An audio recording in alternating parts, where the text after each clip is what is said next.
2020년 8월 17일 큐티 말씀입니다. 열왕기하 20장 12절로 21절입니다. 그때 발라단의 아들 바벨론의 왕 브로닥 발라단이 히스기야가 병들었다 함을 듣고 편지와 예물을 그에게 보낸지라. 히스기야가 사자들의 말을 듣고 자기 보물고의 은금과 향품과 보배로운 기름과 그의 군기고와 창고의 모든 것을 다 사자들에게 보였는데 왕궁과 그의 나라 안에 있는 모든 것 중에서 히스기야가 그에게 보이지 아니한 것이 없더라.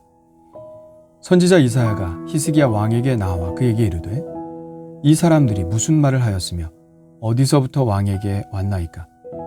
히스기야가 이르되 먼 지방 바벨론에서 왔나이다 하니 이사야가 이르되 그들이 왕궁에서 무엇을 보았나이까 하니 히스기야가 대답하되 내 궁에 있는 것을 그들이 다 보았나니 나의 창고에서 하나도 보이지 아니한 것이 없나이다 하더라. 이사야가 히스기야에게 이르되 여호와의 말씀을 들으소서.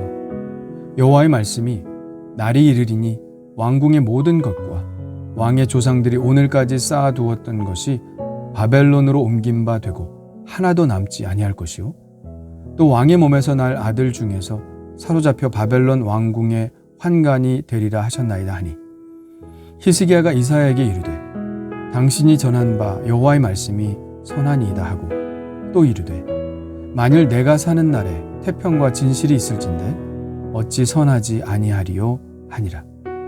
히스기야의 남은 사적과 그의 모든 업적과 저수지와 수도를 만들어 물을 성 안으로 끌어들인 일은 유다왕 역대지략에 기록되지 아니하였느냐. 히스기야가 그의 조상들과 함께 자고 그의 아들 므낫세가 대신하여 왕이 되니라. 아멘.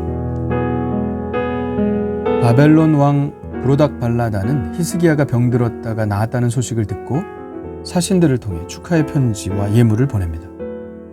히스기야는 그 사신들을 후히 대접하는데 그것이 너무 지나쳐서 자기의 보물고와 군기고와 창고를 열어 그들에게 보여줍니다. 그 사신들에게 보여주지 않은 것이 없다고 쓴 것을 보면 정말 샅샅이 보여준 것 같습니다. 히스기야는 기분이 매우 좋았을 것입니다.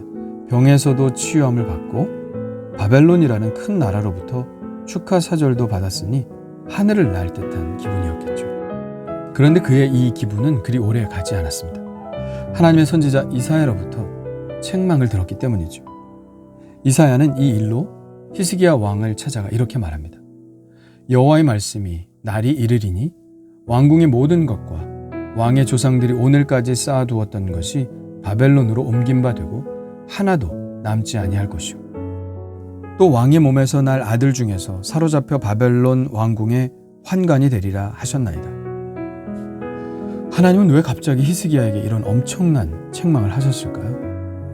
여기에는 두 가지 뜻이 있다고 생각합니다. 첫째는 내가 지금 기분이 좋아서 너의 모든 것을 다 보여준 그 바벨론이 약 100년 후에 내 나라를 집어삼킬 나라라는 사실을 가르쳐 주신 것이고, 둘째는 하나님을 의지하기보다 외국의 동맹을 의지하려는 히스기야의 마음을 하나님께서 읽으셨기 때문입니다. 이것은 또 무슨 말일까요? 그것을 알기 위해서는 이 일이 일어난 시점을 잘 보아야 합니다. 히스기야가 세상을 떠난 것은 BC 697년입니다. 히스기야가 15년 생명을 연장했다고 보면 히스기야가 병에 걸린 것은 BC 712년경이라고 할 수 있죠. 히스기야가 치유함을 받고 나서 바벨론의 사신들이 왔으니까 그것도 BC 712년경이라고 할 수 있습니다.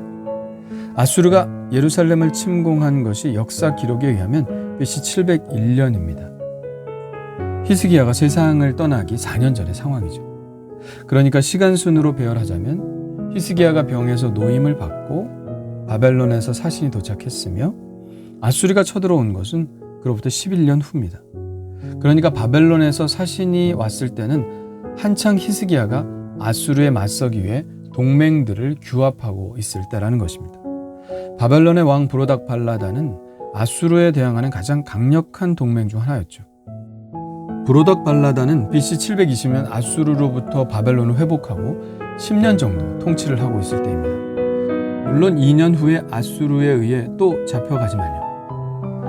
그러니 히스기야도 브로닥 발라단도 서로에게 필요한 존재였던 것입니다. 히스기야가 궁전의 보물창고를 다 보여주고 그것도 모자라서 군기고까지 다 보여준 것은 히스기야의 의도가 분명히 있는 것이죠. 나는 이 정도의 재력을 가지고 아수르에 대항하고 있다. 과연 너희 바벨론과 동맹을 맺을 믿음직한 우방이 아니냐. 그러니 우리와 동맹을 굳건히 하자. 이런 뜻이었을 것입니다.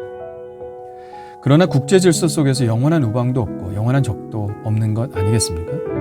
지금은 바벨론이 우방이 될 수 있겠지만 결국 바벨론은 아수르를 집어삼키고 기어이 예루살렘까지 멸망시키는 나라가 됩니다.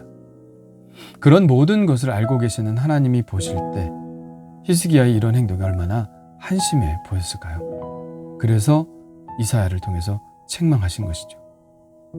사람을 믿는다는 것은 이런 것입니다. 오늘은 서로의 유익 때문에 죽고 못 사는 관계일 수 있습니다.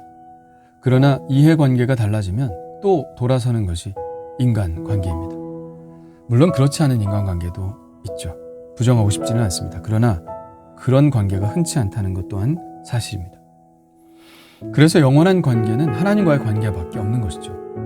하나님이 영원하시다는 것은 단지 영원히 존재하신다는 뜻이 아닙니다. 우리를 사랑하시는 그 사랑이 영원히 변치 않는다는 것이죠. 절대 변하지 않는 것이 하나님의 사랑이고 그 사랑이 우리를 붙드시기 때문에 우리와 하나님과의 관계는 영원히 변하지 않는 것입니다. 그래서 우리가 더 관심을 쏟아야 하는 것이 바로 하나님과의 관계죠. 우리는 세상의 인연들을 위해서 시간을 쏟는 것과 하나님과의 친밀한 관계를 위해서 시간을 쏟는 것, 어떤 관계에 더 비중을 두고 있나요? 영원히 변하지 않는 사랑으로 우리를 사랑하시는 그 하나님의 관계를 소홀히 하고 있진 않나요? 나의 도움이 하나님께로부터가 아니라 마치 사람들로부터 오는 것처럼 사람들과의 관계에 더 많은 에너지를 쏟고 있지 않나요? 주님, 우리는 히스기야처럼 무지할 때가 많습니다. 순간순간 잊어버리고 놓치고 올바로 생각하지 못할 때가 많습니다. 하나님이 저에게 가장 소중한 분이라는 사실을 알면서도 실제 삶 속에서 그렇게 살고 있지 않은 저를 발견할 때가 많습니다. 저의 무지와 망각과 무딘 판단력을 불쌍히 여겨 주옵소서. 매일, 매 순간 하나님의 마음을 떠올리고 세상에 쏟는 에너지보다 하나님과의 교제에 쏟는 에너지가 더 많아지게 하옵소서. 예수님의 이름으로 기도합니다.